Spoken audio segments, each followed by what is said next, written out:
तो आज इस खास वीडियो में बात करेंगे मार्शल लॉ के बारे में, जो कि यूक्रेन की तरफ से हाल ही में लागू किया गया है। जिस तरह से सभी जानते हैं कि रूस और यूक्रेन के बीच अब जंग छिड़ चुकी है और इस जंग से पहले यूक्रेन ने अपनी प्रतिक्रिया देते हुए मार्शल लॉ को लागू किया। तो बहुत लोगों के दिमाग में ये सवाल कि आखिर ये मार्शल लॉ होता क्या है और इसके लागू होने के बाद क्या होता है, क्या कुछ उसके इम्पैक्ट्स पड़ते हैं, क्या कुछ कंसिक्वेंसेस होते हैं, उन सब तमाम चीज़ों के बारे में आज ये जानकारी आपको इस वीडियो में मिलेगी।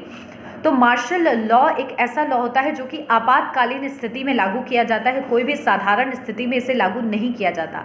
जब भी इमरजेंसी की सिचुएशन होती है तब इस मार्शल लॉ को लागू किया जाता है। और इसे लागू करने का मतलब है, अगर इसे साधारण भाषा में समझा जाए तो यानी कि सेना के पास अधिकार चला जाता है। सरकार से हटकर वो अधिकार जो है सेना के पास चला जाता है। सेना उसको लीड करती है, क्योंकि इस तरह के खतरे में खासतौर से ये किया जाता है जब किसी निजी क्षेत्र में दूसरे देशों का कब्जा होने लगता है, तो उसको नियंत्रित करने के लिए, उस स्थिति को नियंत्रित करने के लिए मार्शल लॉ को खासतौर से लागू किया जाता है, जिसके तहत सेनाओं को पूरी जो छूट है वो मिल जाती है। सेनाओं को ताकत दी जाती है ताकि सेनाएं लीड कर सकें, क्योंकि उस समय फेस ऑफ के सिचुएशन में सेनाएं आमने सामने होती हैं। ऐसे में ये बेहद ही ज़्यादा ज़रूरी हो जाता है कि सेनाओं का उनको अधिकार दिया जाए, ताकि जिस तरह से, क्योंकि लगातार इंस्ट्रक्शन देने में कि सरकार से वो चीज़ें जारी हो और उसके बाद सेना उसको इम्प्लीमेंट करे, इतने सब चीज़ों के लिए समय नहीं होता है इस इमरजेंसी सिचुएशन में। और इसी के लिए लगातार आपातकालीन की स्थिति में मार्शल लॉ को लागू किया जाता है। आपको याद होगा, सेकेंड वर्ल्ड वॉर के बाद जर्मनी ने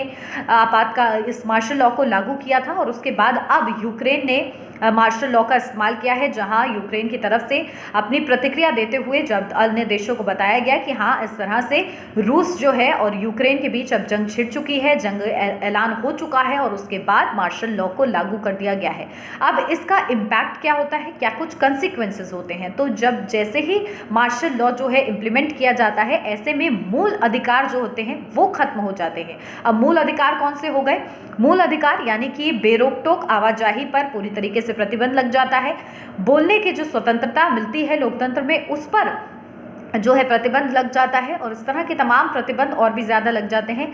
तो वहीं आपको याद होगा कि ये बंदी प्रत्यक्षीकरण कानून, इसमें एक ऐसा कानून है, ये भी निलंबित हो जाता है। ये वो कानून होता है जिसके तहत अगर किसी अवैध कारणों की वजह से भी अगर किसी इंसान की गिरफ्तारी होती है तो उसको आप बेल करा सकते हैं, उसको जमानत दिलवा सकते हैं। अवैध कारणों की वजह से भी अगर किसी इंसान की गिरफ्तारी होती है तो उसको आप बेल करा सकते हैं, उसको जमानत दिलवा सकते हैं। ये कानून भी इस पर निलंबित हो जाता है और पूरी तरीके से सेनाओं के हक में सेनाओं जो है लीड करती हैं। ऐसे में ये जो तमाम मूल अधिकार होते हैं जो कि एक लोकतंत्र में ज़रूरी होते हैं, और सामान्य स्थिति में इन सब जो अधिकारों का इस्तेमाल जो है लोकतंत्र में किया जाता है, उन सभी तमाम चीज़ों का जो फैसला है, जो तमाम नियम है, वो सभी प्रतिबंध लग जाता है उन पर जब मार्शल लॉ को लागू किया जाता है, जो कि लागू किया गया है इस वक्त यूक्रेन की तरफ से।